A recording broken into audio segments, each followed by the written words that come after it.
All right. Giving a She-Hulk episode 6 review. I guess really more of a review for 4, 5, and 6, because I haven't reviewed it since then. Still super mediocre. Not a lot going on. It's not the greatest. I mean, what's really disappointing is that this episode in particular, really hoping Daredevil showed up, because we know he's showing up at some point in the series. They did a little snippet at the end of episode 5 where you see his helmet. So I'm like, yes, all right, we're going to get a Daredevil. This is going to be dope. Doesn't show up.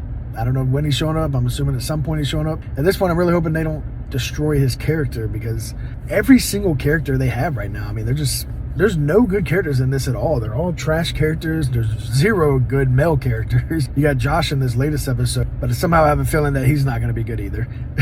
So I don't know what to say about this show right now. I mean, it's super mediocre. I mean, it's not the worst thing. Anyone saying this the worst thing on television is an idiot. And we'll talk about Rings of Power later. It's kind of the same thing. Like, say it's the worst thing on television, but it's still nowhere near where you expect a Marvel show to be, and as good as a Marvel show to be. Some aspects I think it's very good. Well, not very good. I think they are kind of getting a little bit better from the first few episodes. Like a few of their jokes I'm kind of like laughing at a little bit now. Not laughing, but like getting a chuckle out of. Like, one thing I did get a little bit of a kick out this time was with Mr. Immortal, when the lawyer and the lawyer Abe were like arguing, he just jumps out of the window. That was pretty hilarious. Like, he doesn't want to deal with it so much. He's just like, okay, I'm out.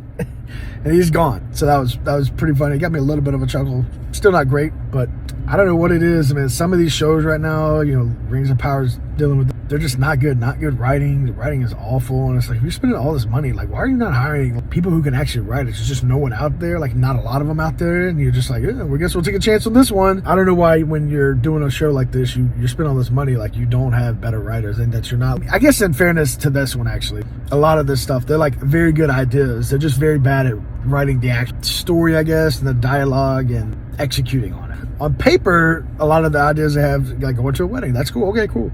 Go to a wedding. Mr. Immortal, him having all his wives, and they come back and they're angry. Those are funny concepts. But then when they actually execute them, they're just not funny at all. They're not good. Not that the acting, the acting is fine. That's one thing you can say about the acting has been great in the show. Even the fourth wall breaks that She-Hulk does, that's great too. No issues with that. It's just more so just this, the writing is just not good. They're not giving you what you want.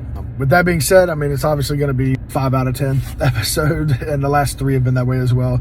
I will say episode 5 and 6 got a little bit better for me. I'm very happy. We're kind of starting to get a little bit more out of like the hardcore, let's just push an agenda feminist type thing, and then more into the actual Marvel side of stuff. Although I will say, from episode 1 through 4, you gave us this extra little teaser at the end of every single episode. Now, all of a sudden, the last 2 episodes, you've given us no real. I mean, you've given the sneaker thing, but you haven't given us like an extra little clip.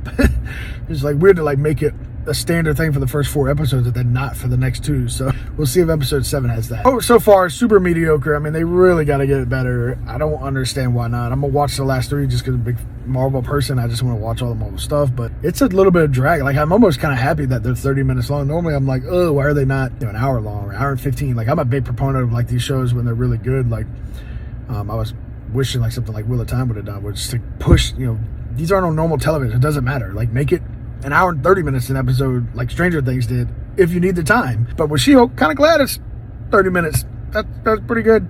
That's about as much as you can take in an episode. So 5 out of 10. 3 more episodes left. We'll give you another review after those 3, maybe sooner. Let's see where it goes.